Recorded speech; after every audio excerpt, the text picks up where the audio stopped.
Tensions in South Florida's Venezuelan community are rising as the question of a possible United States military intervention in Venezuela moves from speculation to a topic of active public debate.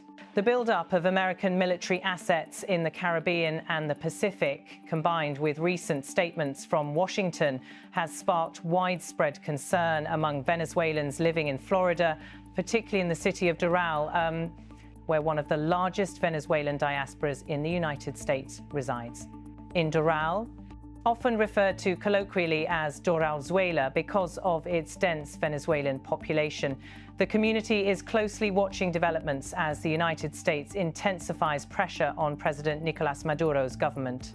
Many Venezuelans in the area support political change in Caracas, but they remain divided over whether potential U.S. military action is the right path to achieve it. These divisions have become even more pronounced after the deployment of American troops, expanded maritime operations targeting suspected drug trafficking vessels, and the mobilization of major U.S. naval assets. The sense of uncertainty is reflected throughout the community. Cameras capture the familiar welcome sign at the entrance to Doral, followed by storefronts displaying the Venezuelan flag and signs highlighting the district's nickname. Several shops and bakeries provide Venezuelan goods to the large expatriate population, reinforcing the cultural presence that has shaped the city for years. Yet, behind the vibrant street scenes, many residents say they feel increasingly anxious about what may come next for both the United States and Venezuela. Carlos Bermudez, an accredited representative before the U.S. Department of Justice for Immigrants, describes the climate among Venezuelan asylum seekers and undocumented migrants as one filled with unpredictability. Speaking in Spanish, he explains that many Venezuelans in Florida are unsure how upcoming U.S. actions might affect their legal situation. Bermudez says there is widespread fear that existing protections could be weakened further. As he describes it, a feeling of uncertainty and fear because they don't know what to do. We have no protection in the United States. The provisions we had have been lost. Asylum decisions have been suspended. And furthermore, we cannot return to Venezuela. He then outlines two major constraints facing the Venezuelan community: legal vulnerability inside the United States and the inability to travel back to Venezuela even if they wish to. Bermudez notes that Washington's suspension of certain immigration procedures has left many residents in a prolonged state of limbo. He adds that those seeking asylum cannot safely return home, while those who might otherwise travel temporarily to Venezuela are unable to do so due to the current ban on flights. Continuing his statement, Bermudez explains the situation in detail, saying, on the one hand, people with pending asylum cannot go back because their lives are at risk, and on the other hand, those who could return can no longer do so due to the ban on flights to Venezuela. It is therefore a complex situation. These concerns reflect a broader anxiety within the diaspora, where the uncertainty of their legal status intersects with the geopolitical tensions between Washington and Caracas. Meanwhile, in the Caribbean and the Eastern Pacific, U.S. military forces remain active. Beginning in September, Washington launched an expanded maritime operation targeting vessels suspected of involvement in drug trafficking across both regions. U.S. authorities report that the campaign has resulted in at least 83 deaths.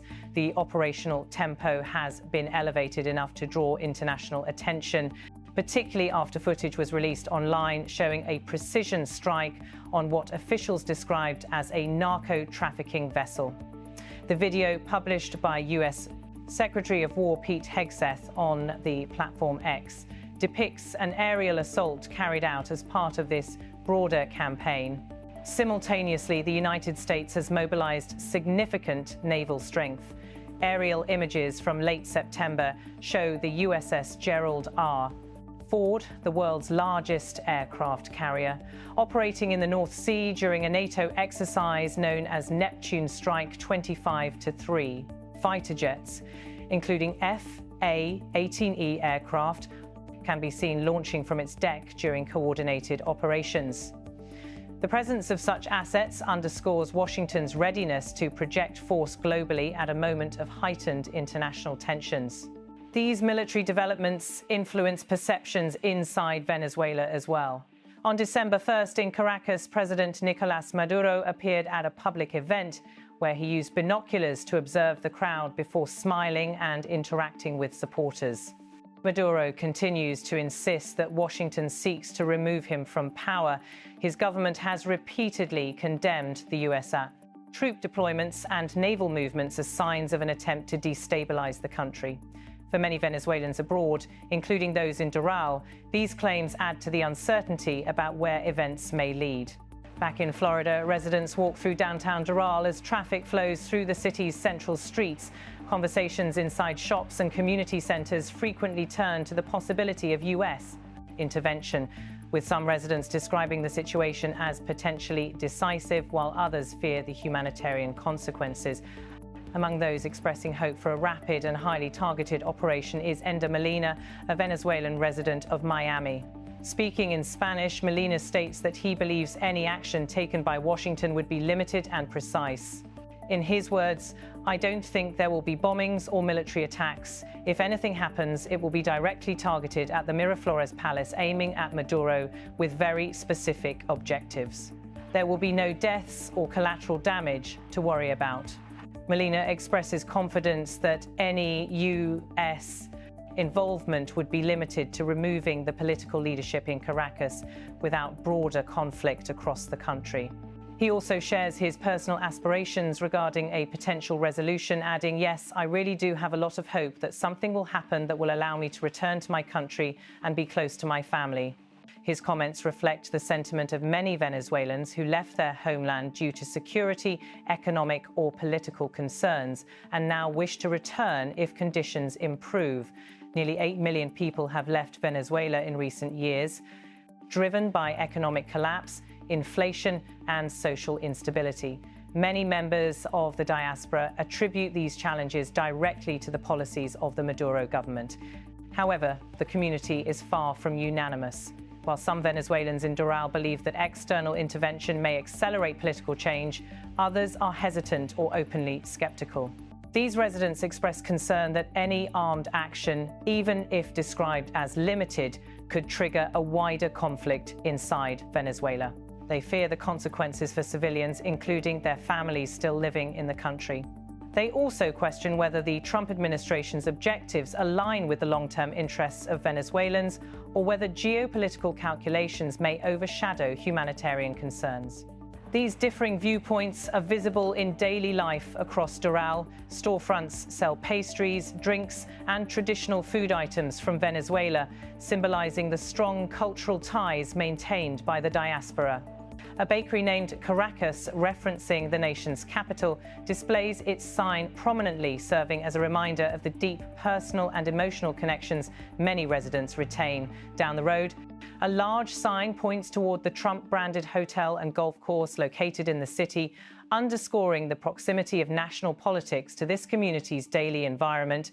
At the city entrance, another welcome sign marks the boundary of Doral, a symbolic starting point for many Venezuelan migrants who arrived in the United States seeking stability. Today, however, the future remains uncertain as debates continue over immigration policy, U.S.-Venezuela relations, and the potential trajectory of Washington's military posture. For Venezuelans in Florida, the stakes are high. Their futures depend not only on political developments in Caracas, but also on decisions being made in Washington.